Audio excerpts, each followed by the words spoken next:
প্যানেলে সিপিএম কে বসতে দিয়েছেন, আপনাদের ধন্যবাদ দেওয়া উচিত প্রথম। আবার ওই দেখুন, দাঁড়ান, আপনার সময় বলবেন, আপনার সময় বলবেন। ধৈর্য হলে হবে। আমরা ফিরছি না, এটা একটা মানে ইয়ে চলছে, যেটা ক্ষমতায় ছিল ভাই, একটা কবি গানের আসর চলছে দুজনের মধ্যে।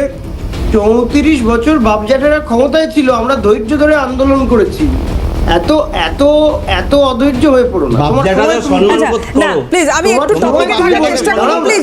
না না, এই সময় থাকলে এখানে বাম কি করেছে? বাম কিছু করতে পারেনি, বাম ভীষণ খারাপ, সেই কারণে বাম নেই এখন। আমি এটা ছেড়ে দিলাম প্লিজ, এটা টপিক নয়, এটা টপিক নয়।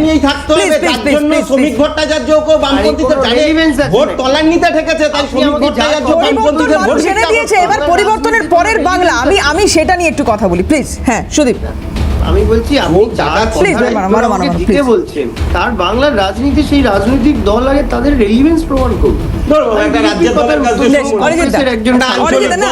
আপনি এমন রাজনৈতিক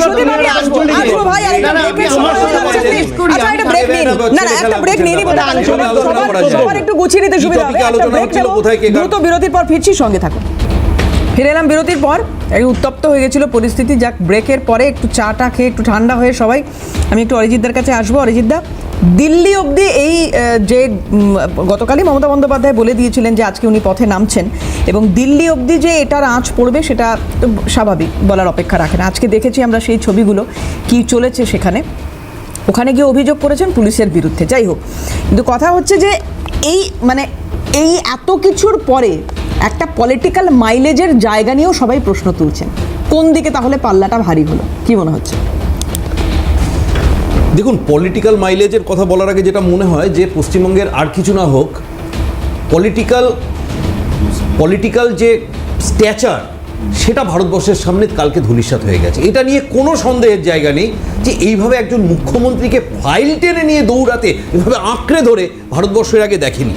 দেখুন, যে কতগুলো খুব গুরুত্বপূর্ণ কথা উঠেছিল, যেটা এই ঠেলাঠেলি ছাত্র রাজনীতি ঠেলাঠেলিতে হারিয়ে গেলেন। আবার তাহলে আপনি এড়িয়ে গেলেন আমি যেটা একদম শুরুতে বলছিলাম, আঁকড়ে ধরলেন মমতা বন্দ্যোপাধ্যায়, ফাইল ভেতরে ঢুকলেন কি করে? যদি আপনাদের কথা আমি এখানে ধরেও নি, ইডি তদন্ত চালাচ্ছে, যেটা অমিতাভ দাদা বলছেন, এটা উত্তর লাগবে। ঠিক, আমি এই প্রশ্নটারই উত্তরে যাচ্ছিলাম। এগুলোই গুরুত্বপূর্ণ বিষয় ছিল। দুটো প্রশ্ন ছিল যে আপনি করেছিলেন যে 2002-এর মামলা এখন কেন হঠাৎ চাগিয়ে উঠলো, দুই যে ইডি কি করছিল উনি নিয়ে গেলে। আমি দুটোরই, যদিও আমি ইডির মুখপাত্র নই, কিন্তু যে ফ্যাক্টসগুলো আপনাদের মাধ্যমে জনসাধারণের সামনে এসেছে, আমি তার মাধ্যমেই কথাটা বলার চেষ্টা করব, যেটা আমরা বুঝতে পেরেছি। যে দেখুন, 2020 27শে নভেম্বর সিবিআইয়ের একটা এফআইআরের মাধ্যমে সামনে আসে যে সেই তখনকার দোর্দণ্ড প্রতাপ অনুপ মাঝি, নামটা হয়তো মনে পড়বে, যে একটা কয়লা সংক্রান্ত একটা বিশাল বড় সিন্ডিকেট র্যাকেট।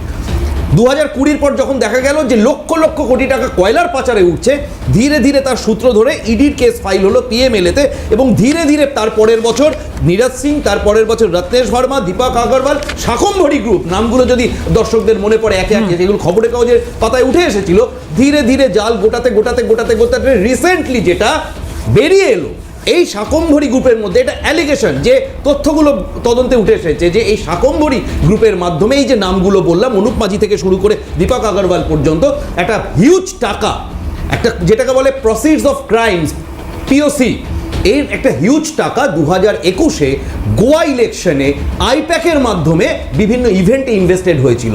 অটোমেটিক্যালি যখন একটা সংস্থা এই ধরনের টাকার লেনদেনের সাথে জড়িয়ে যায়, সেই সংস্থা যে কাজই করুক না কেন, আইপ্যাকের পুরো নাম কি? আইপ্যাকের পুরো নাম হচ্ছে messrs Indian PAC consulting private limited, অর্থাৎ এটি একটি প্রাইভেট কনসাল্টিং ফার্ম হতে পারে। আমি মেনে নিচ্ছি যে তৃণমূলের বিভিন্ন রকম পলিটিক্যাল স্ট্র্যাটেজির কাজ আইপ্যাক দেখে, এটা মুখ্যমন্ত্রী নিজে কালকে বলেছেন, হতেই পারে, কিন্তু একটা কনসালটেন্সি ফার্মের সেটাই তো একমাত্র পরিচয় নয়। এটা একটা প্রাইভেট ফার্ম, বিভিন্ন রকমের অ্যাক্টিভিটির মধ্যে তার পার্টিসিপেশন রয়েছে। কোনো জায়গায় যদি দেখা যায় যে কোনো ক্রাইমের প্রসিড তার মাধ্যমে ম্যানুভার্ড হয়েছে, তার মাধ্যমে কোথাও ডেলিভার্ড রয়েছে, ইডি সিবিআই 100% ফেডারেল অথরিটি রয়েছে, সেখানে সার্চ সিজারের উপযুক্ত পারমিশন সহ।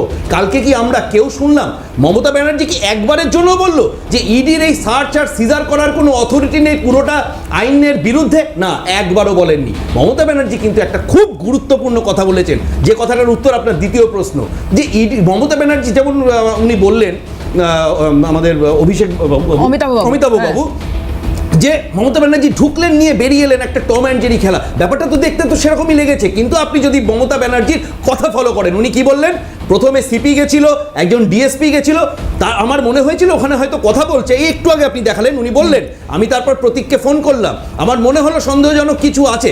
অর্থাৎ তিনি আগে থেকে জানতেন যে ওখানে কোথায় কি ধরনের জিনিস রয়েছে, যার অ্যাক্সেস ইডি সিবিআই হাতে পড়লে পুরো ভান্ডা লোকের সামনে ফেটে যাবে। তাই তিনি ডাইরেক্টলি ওখানে, একজন মাথায় রাখতে হবে, উনি মমতা ব্যানার্জি, উনি দেশে নন, উনি পশ্চিমবঙ্গের মুখ্যমন্ত্রী, শি হ্যাজ গট ইমেন্স পাওয়ার। একজন ইডি সিবিআই এর কোনো ওখানে যারা অফিসাররা রয়েছেন তারা কি র্যাঙ্কের কাজ করেন, তাদের কোনো অথরিটি রয়েছে মমতা ব্যানার্জির মতো একজন চিফ মিনিস্টারকে বডিলি হ্যান্ডেল করা। এবং মমতা ব্যানার্জি এটাই চাইছিলেন, উনি চেয়েছিলেন কালকে ওনাকে কোনো রকম ভাবে যদি রেজিস্ট করা হতো, এটা নিয়ে উনি একটা পলিটিক্যাল বিশাল ইস্যু করে দিয়ে বলতেন, এই দেখুন আমাকে ফিজিক্যালি আমাকে এইভাবে হেইকেল করাচ্ছে। আর একটা ছোট্ট কথা, সেটা হচ্ছে যে কালকে যে ঘটনাটা দেখা গেছে, এই যে যেটা বলছেন বারবার তৃণমূল মুখপাত্ররা, যে তৃণমূলের স্ট্র্যাটেজি, তৃণমূলের, আমাদের সিপিএম এর হয়তো একটা কথা ঠিকই বললেন যে 2022-এ দাঁড়িয়ে কি ঠিক হয়ে গেছিল 2026-এর কথা, সেটা নয়। কিন্তু তার সাথে কি দেখা গেছে, এই যে দৌড়ে দৌড়ে ফাইলগুলো টেনে নিয়ে যখন ওনার ওই পার্সোনাল সিকিউরিটি অফিসাররা গাড়ির পিছনে তুলছিল, সেখান থেকে কিন্তু যে ফাইলটা পড়ে গেল, তার উপর কিন্তু গভর্নমেন্ট অফ ওয়েস্ট বেঙ্গল, তার উপরে কিন্তু অশোক স্তম্ভের ছাপ। অর্থাৎ আইপ্যাকের ঘরে সরকারের ফাইল কি করছিল, সবার আগে মমতা ব্যানার্জিকে এই উত্তরটা দিতে হবে। সুদীপ দেখুন, আমি আপনাদের বলি যে এই কয়লা সংক্রান্ত ব্যাপারে বিজেপির মুখপাত্র এখানে বসে যা সমস্ত তথ্য দিলেন, আমার মনে হয় ইমিডিয়েটলি এনফোর্সমেন্ট ডিরেক্টরেটের উচিত ওনাকে ডেকে পাঠিয়ে অনেক কিছু মনে হয়, আপনার শুভেন্দুদার ব্যাপারে মনে হয়, আপনার আমার ব্যাপারে মনে হয়, আপনি নিজে কি করতে এসেছেন সেটাকে মনে করুন, মাইন্ড করুন।